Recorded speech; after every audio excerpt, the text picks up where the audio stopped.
Okay, we're at the Town of Apple Valley Amphitheater, and what we're going to do is we're going to go make video number 3. We're going to show you little snippets of the first video at the amphitheater, the second video at the amphitheater, which will explain to you why the third video at the amphitheater. So follow the first video where we expose the broken lights. The second video where we expose the fact they took down the broken lights but they had issues with the receptacles. And the third video will show you their answer to how to deal with the receptacles in the wall at the amphitheater. And while we're here, we're going to go over here real fast and we're going to show you a kid whacker. See that right there? See this? See this wall? You see the distance between here? Say you got a couple boys running around chasing each other, and one sees the pole and tries to get the pole between him and his buddy, and in the process of just basically being boys, somebody's going to run into that and it's going to slit them open. So not only are they going to get their sliced by the apple, they're going to be able to go around into the amphitheater and get electrocuted by the apple. So we're thinking that possibly the reason why the receptacles were dealt with the way they were was because of a breakdown in communication. And the breakdown in communication is now the Town of Apple Valley's catch-all phrase for just inadequate town management. Okay? So, here we go. Video number 1 was the first one. Video number 2 was the second. And video number 3 is the third. And we'll give you the history of how and where we are today at the amphitheater.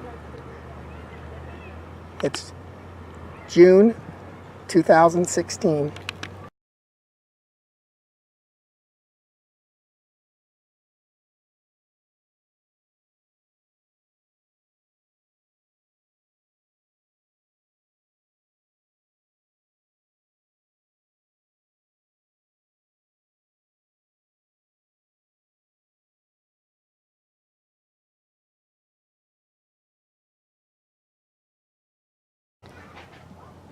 See the round circular, first off there's a cover and you see the round circular mark in the paint.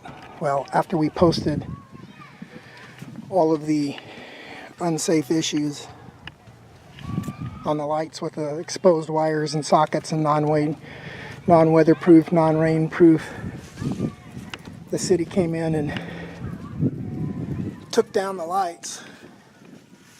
But once again, half-assed. They don't do anything with these. They're not gonna, I guess, not gonna do anything more than they have to.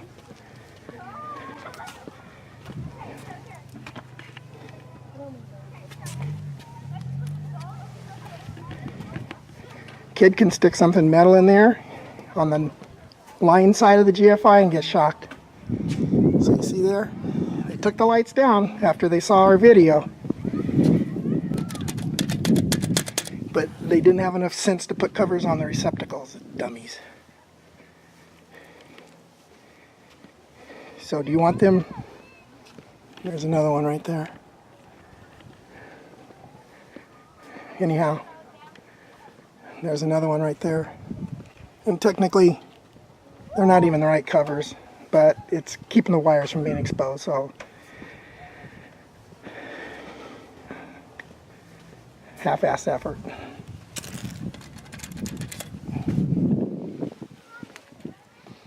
Okay, I'm pretty much done.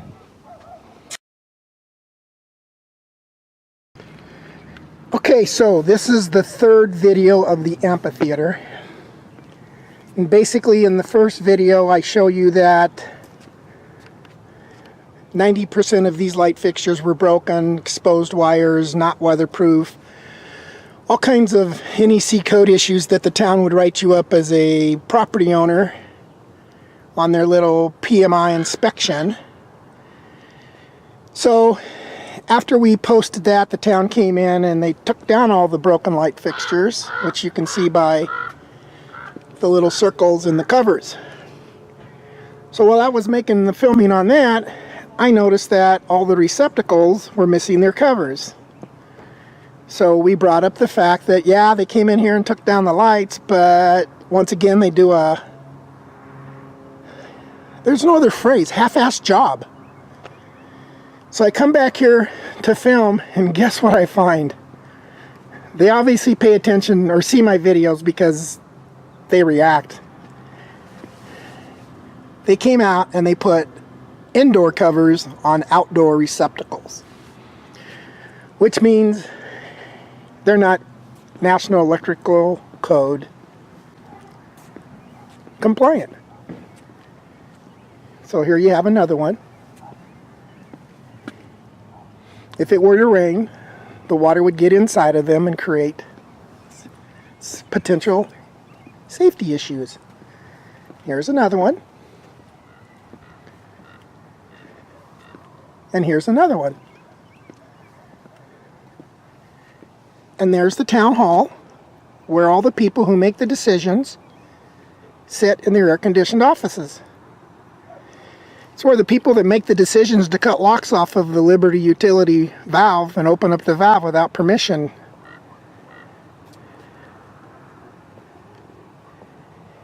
It's where Frank Robinson, the town manager, makes his futile attempt to manage the town.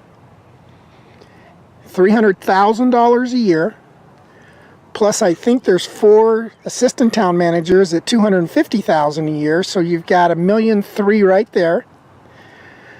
Plus all of the, that's just what they make their gross pay. We're not really sure it's full compensation, because when you ask for their pay, it's pretty much a town's policy not to discuss full compensation. So you add in their CalPERS contribution by the town, you add in their SDI, their workman's comp, and all that stuff. They're probably $1.5 million for 5 people, which is an average of $300,000 each. And they can't even get the right cover on a receptacle 100 yards. It's 100 yards. So, once again, I don't think I want them running my water company. Point being, when they open up that valve, they basically compromised the water safety issues of all the citizens because of backflow prevention. And Barbara Stanton at the city council meeting, when everybody's in there discussing this, says, oops, we made a mistake, but we wrote a check. We wrote a check. So according to her, money fixes everything.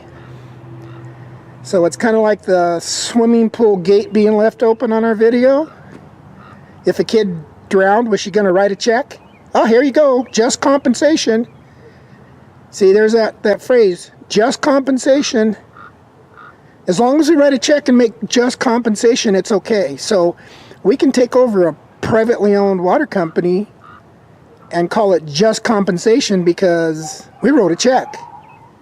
It's not whether it's morally right. It's not whether it's just common sense right. If we write a check, we've made just compensation. It's all good. So, I think instead of wasting their time putting on these illegal covers, that the, as I like to refer to them, town idiots that sit over there, go over to the Horseman Center and check it out, because nothing's been done over there. Oh, they did the lift station. They did a, excuse me, half-ass cleanup job over there, which we have a separate video on. But there are so many safety issues over at the Horseman Center that, oops, we're sorry, and write a check. Oops, we're sorry. Well, we'll just have our insurance company pay for it, and we'll just write a check for the deductible. But you know, every time you write a check for your insurance issues, they raise your premium because your exposure rate goes up based on industry averages. So, oops, write a check. So, if it goes to a vote to purchase the water company, think long and hard. If they can't figure out what cover to put on a receptacle, they're going to have a hard time figuring out how to run a water pump. One more thing I was thinking the other day. You know, these people, these council members come and go. Their popularity, their backing, people's attitudes and stuff. These guys are pushing, the ones that are sitting on the council right now, are pushing for the water company purchase. When and if they prevail and they get their water company and it all falls apart and it becomes a big financial money pit, just like the golf course, they're going to be gone. You're going to be crying to people that had nothing to do with it, and they're just going to sit there and look at you and probably say, I had nothing to do with it. I wasn't sitting on the council when it happened. So, think about that.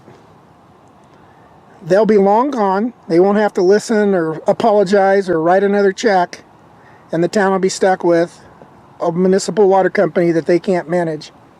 Because right now, the people on staff, especially Frank Robinson, can't manage it. Okay.